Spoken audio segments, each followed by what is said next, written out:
Mr. Barry Jones, great to see you. You were out in Riyadh, we were there together. How did this event, in your view, it was an amazing 3 weeks in Riyadh, if you like, but how did this event compare to the undisputed fight between Alexander Usyk and Tyson Fury?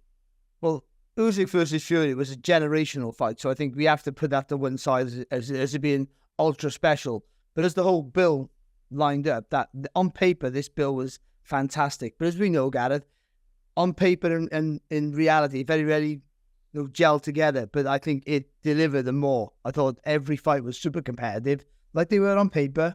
We had some favourites get beat, and some youngsters stand up tall. I think and ultimately they were all competitive fights, and I think it's just shown that when you do make those matches, with the right people at the right time, you will get what we had on Saturday night, and that was quality boxing, where it was very hard to call a winner. It's funny, isn't it, that it was 10-0 on points, and yet it was so compelling all night. It wasn't a one-sided evening. I thought it felt like a Ryder Cup for golf all week. It felt like a Ryder Cup for boxing all week.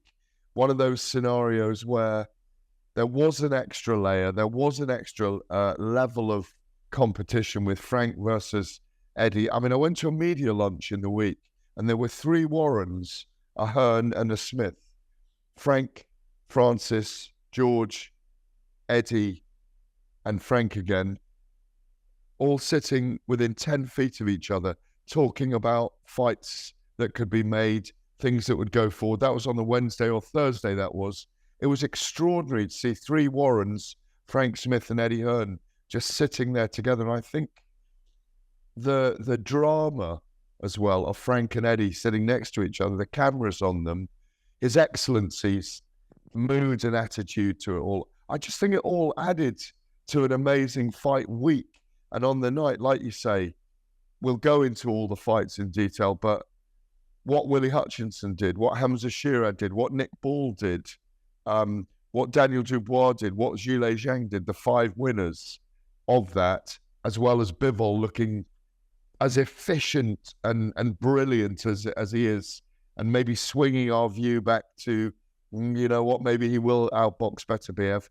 Every aspect of it, every detail, only 6 fights, not 15 fights, every detail seemed to work for me. Yeah, well, first of all, you mentioned the 5 fights, not a massive bull of 10, 11 fights. I think that's important because audiences, especially a modern audience now, they get bored very quickly. So then you have to keep the energy levels high, so you have to keep the fights competitive and smaller. I think that's very important. As the fights themselves, I think, and the Ryder Cup style feel to the night, I think it worked. I think it was a risk because boxing is an individual sport, one of the most selfish sports you can wish to be involved in, and rightly so. You have to be selfish because you can get hurt.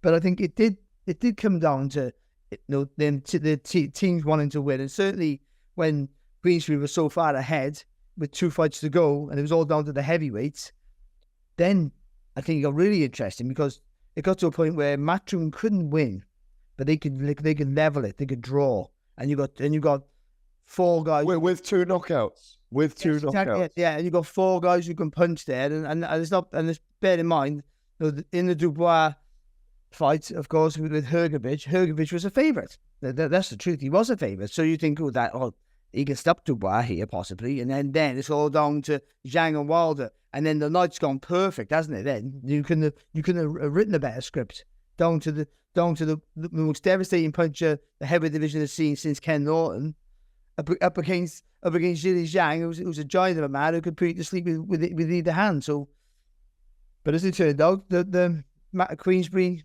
fighters found a way to win all the matches, but I don't think that Eddie Hearn could be that sad or embarrassed. That was a worry. It was that your ego was going to be hurt because all his fighters did so well, even in defeat, that you could not help them be proud of them. To be honest, Hrgovic probably could have boxed better. Wilder just got caught, but the other guys, they showed up and they really put up a show and tried to win the fight and were competitive throughout until they got beat.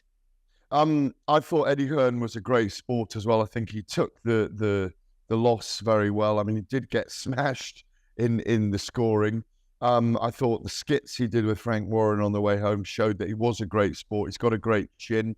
You know, that skit on the plane where Frank's saying we're 5 hours delayed and give us a high five and all of those kind of things. I think it augurs well for the future. I mean, I don't know how many of these they're going to have.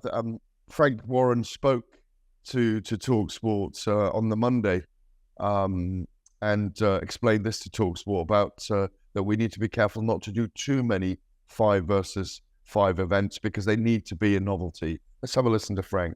Yeah, definitely. I don't think we want to do a lot of them because it'll take away the uniqueness of it. But certainly, you know, they're like our cup finals or our European, you know, the Champions League finals. They're really good events. I mean, everybody really got into it. It was so competitive. I mean, I was jumping about like a bloody 30-year-old. I don't know. I'm paying the price now. I'm aching all over. But it was everyone got so into it, and it was so competitive, and it was good working with Eddie, to be quite honest. Do you think he's got a point there? And you know, maybe just twice a year. George Warren was telling me on the way home. We were all on the same flight back a few hours after the event, because George also feels that, you know, it's something that needs to be kept as a novelty. 2 a year for me works. Yes, I think so, because they have the luxury, because they have the biggest stables that are the highest quality. All the 5 fights can be at the highest level, all for world title fights or eliminators. So they can do huge events. But these could be stadium fillers in the UK, I think. So I think that doing them twice a year in that sort of scenario would be fantastic. Or one in the UK, one in Saudi and Riyadh, I guess, would probably be what it would be, and that would be fantastic. So you got to get the season right. And I think that's what makes them. They make them summer events, and I'd make it huge. I think throughout boxing, I think it will trickle down to small hall promoters doing it against each other for area title level. Yeah. At any sort of stage of people's careers, I think that's the good part of it. I think it's worked now. The public have seen it work. They got on board. And I think others will copy that same sort of blueprint. And I think the key with it, the metaverse from it, is that at the end of the day, what it means is that promoters work together and broadcasters work together. One of the things worth highlighting is that there were 2 broadcasters there for 5 versus 5. There were 3 broadcasters from the UK there for the undisputed heavyweight title fight between Alexander Usyk and Tyson Fury, which can only be good for the sport. There is a hint, and again, I was talking to His Excellency about this, or he'd mentioned this, Turki Al-Sheikh, the minister, that he'd like to see other promoters involved. He'd like to see a 10v10 Matchroom and Queensbury versus Bob Arum, Oscar De La Hoya, and Al Heyman, a 10v10, 5 promoters, 10 UK fighters versus 10 USA-based fighters, or at least from those promotions. And George Warren was saying, how on earth could all of us work together? This he was saying to me, but maybe that is possible down the line. What you find in this sport is if the money's right, things can, you can pave the path. It can be done. It can be achievable if the money's right. And it seems to be a never-ending pot. I don't know, there might not be, but it seems to be a never-ending pot at the minute. So if the money's right, when would we ever think Frank Warren and Eddie Hearn would work together? You would never see it. I think it's harder with Al Heyman and Golden Boy and certainly Bob Arum getting all 3 to work together. Then you get 2. I think you could get Arum and Golden Boy possibly work together. Al Heyman's a different sort of kettle of fish. But again, the money would be so vast that the fighters will put pressure on them. All fighters want to be involved. There's fighters sat at home on the weekend watching with envy. I can be involved in that. You know, they want to be involved in big fights. Everyone wants to win a world title, but ultimately, one of your goals, or some fighters, your only goal, is to be financially secure, and that's where these things happen. And who knows how long it's going to last? It might be forever.